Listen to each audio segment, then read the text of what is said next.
ಇಟ್ಕೊಂಡೋಳು ಅಂದ್ರೆ ಮುಟ್ ನೋಡ್ಕೊಂಡ್ರು ಯಾವ ಜಾತಿ ಅಂತ ಗೊತ್ತಾಗ್ಬಾರ್ದು ಹಂಗ್ ಹೊಡಿತೀನಿ.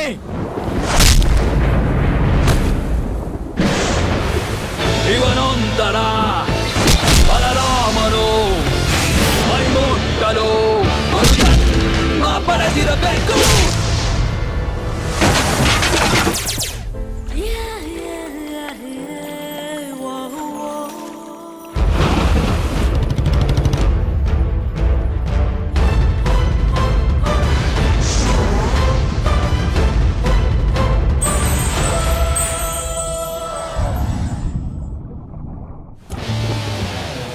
ಇವನಂತೂ ಕಂಡಿರದ ಕಟುಕ ಪಾಪಿಗಳ ಸದೆ ಬಡಿಯೋ ತನಕ ನಮ್ಮನೆಯ